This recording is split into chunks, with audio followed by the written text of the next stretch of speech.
under here.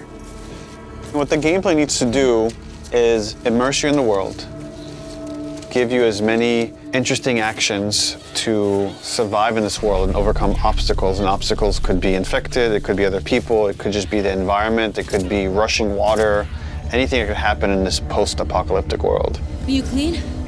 Yeah. But more than anything, it needs to put you in Ellie's shoes, that you're experiencing what Ellie's experiencing, making you feel what she feels. Because the more we do that, the more the emotional beats of the story work for us, and the more they work for us in this very unique way that only works in video games.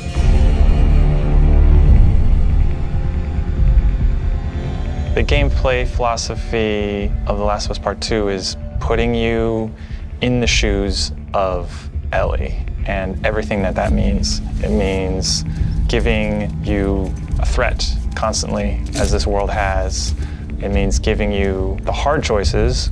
Because this game takes place in such a hostile universe and our characters are pushed to do really difficult things, we want to put you in alignment with those choices. We want you to understand how hard certain decisions were for these characters, because they're hard for you. I would say the overarching philosophy of how we approached designing the game mechanically is how can we take things to the next level. Everything kind of comes out of the story. And how do we do it through systems? So one is you have to feel the pressure of survival. Survive by the skin of my teeth. How do I use all this scrap around me? Any kind of bullet, any kind of rag, any kind of bottle of alcohol. How do we give you that sense of being a survivor in this world?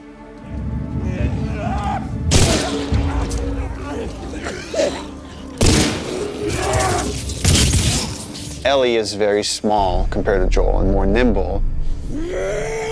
How do we make you feel like you're not the strongest person in the room, but you still should be able to rise to the challenge and survive, you know, a fight with a bunch of people that are all bigger than you?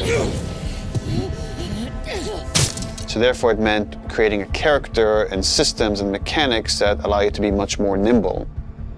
And that's where we added a jump button. Deal. In the first game we had a clamber button, but not really jumping. And here, Ellie can jump. The combat scenarios are much more vertical, where Ellie can use elevation to her advantage. Prone is a huge, huge one. Prone, obviously, it means to lay flat on the ground. Something so simple, again, something that in real life you'd be able to do. Letting the player have access to all their weapons, all the items, crafting, everything while in that position.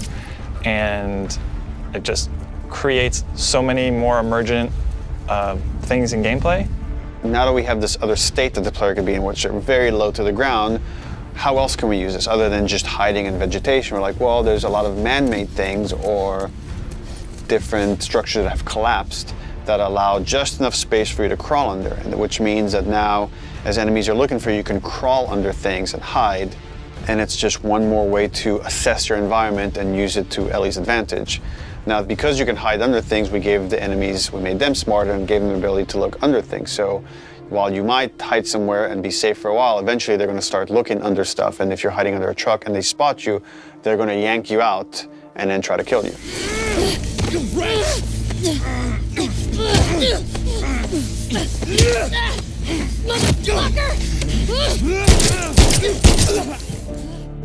Dodging is a big one, because now with dodge, anytime you're in a scuffle, you have a chance to get away. You have a chance to counterattack. It lets escape be an option as well. Sometimes you just gotta run. And that is another part of this world, which is sometimes the threat is so overpowering that you just have to get away. When you are partially hidden, or you're in grass, that means people from afar can't see you, but people from closer can kind of see you. They will eventually acquire you. You're not completely hidden when you're in grass. She went into the grass.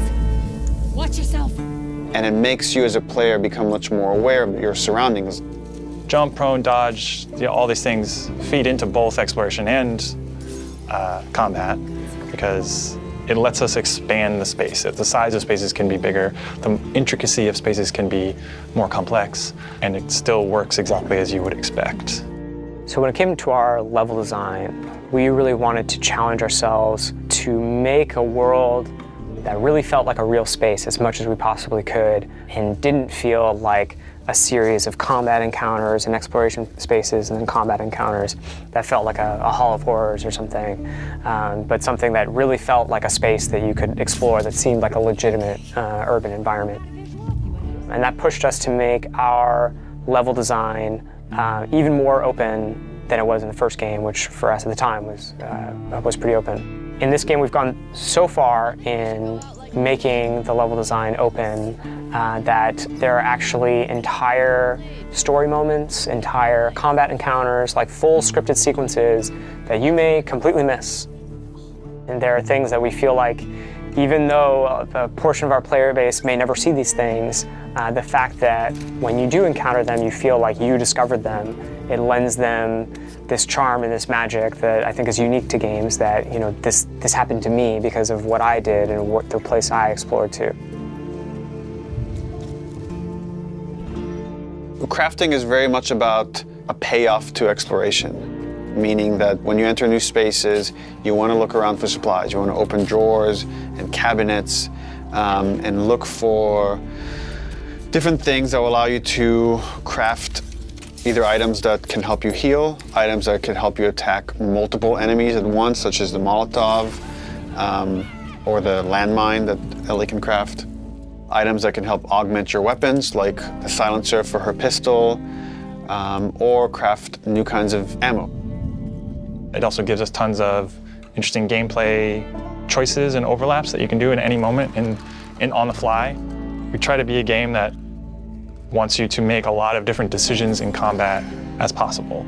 And the way that we've expanded the recipe roster and all of the recipes and how they interact with each other is carefully chosen for the different ingredients and making sure that you always have these interesting decisions to make.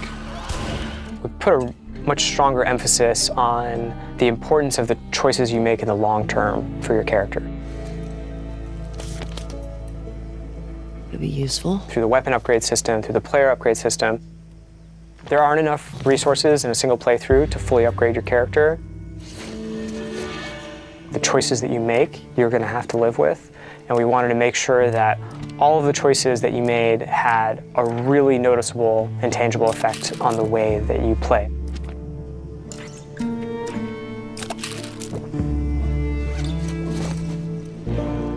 You feel a greater kinship with Ellie because you are living with decisions that you've already made. Like you are continuing this through line of her journey through this world, and the moment-to-moment gameplay is influenced by that in a way that we haven't before. The realization that your choices have these long-term consequences is very much like the nature of the narrative of the game. And I'm happy that the mechanics are supporting that. PlayStation